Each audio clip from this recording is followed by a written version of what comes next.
Meron ako ditong kamuting kahoy guys na pinagiling ko na. Ayan, para wala na tayong problema. Pinagiling ko na doon. Kukuha lang tayo ng kaunti. At ilalagay natin dito sa ating gata. Gata ito guys. Ayan, gata.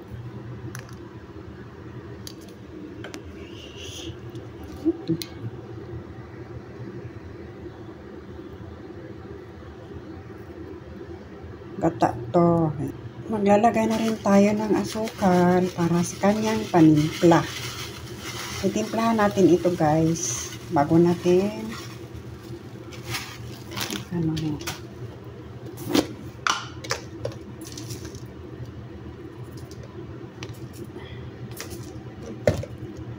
lagyan ko rin konting asin. Ayan. Tapos halo-haloin na natin. Lulugawin natin to guys, lulugawin.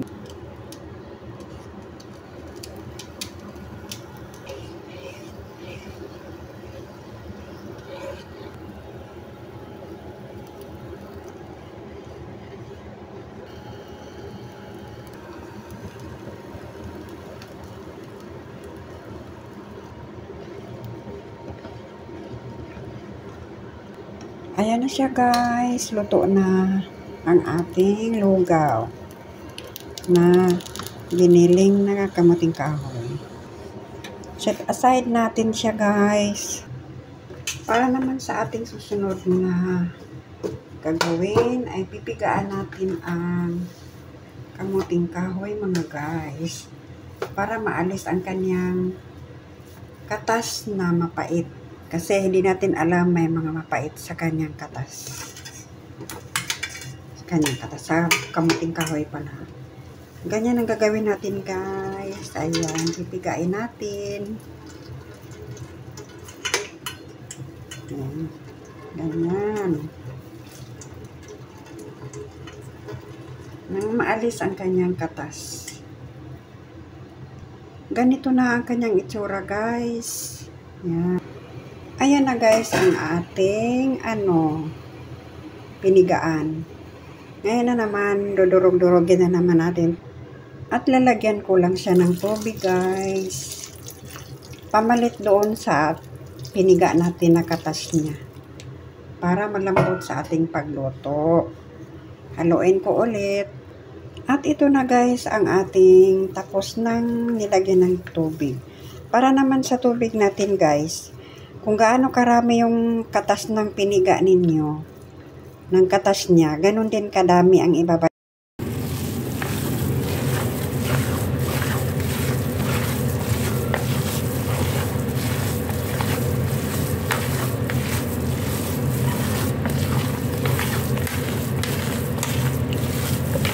Asukal lang, konti lang asukal guys para lang tamis na konti, huwag masyado. Balik yung tubig dito para hindi siya magiging matigas. Kasi suman po ito. Kamuting kahoy na suman. Ayan. Ngayon naman guys, mag-umpisa tayong magbalot. At ito pala yung ating lugaw kanina. Sinet aside natin siya para sa ating pangpalaman dito sa ating suman. Tingnan nyo na lang po kung paano ko gagawin.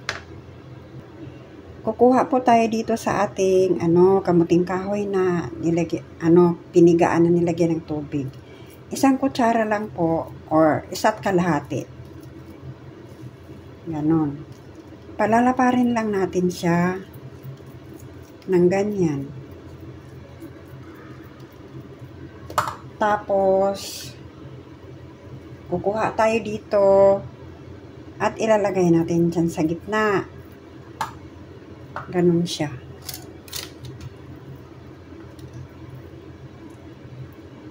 Yan, ganon guys, ganyan. Ngayon naman, babalutin na natin ng ganyan. Ganyan. At ayan na ang ating suman, nakabalot na. Ayan na guys, tapos na ang ating pagbalot. Ayan.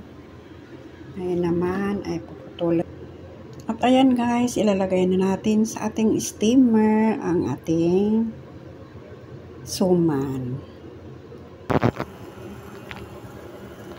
Ayan na guys, sinalang na natin ang ating suman.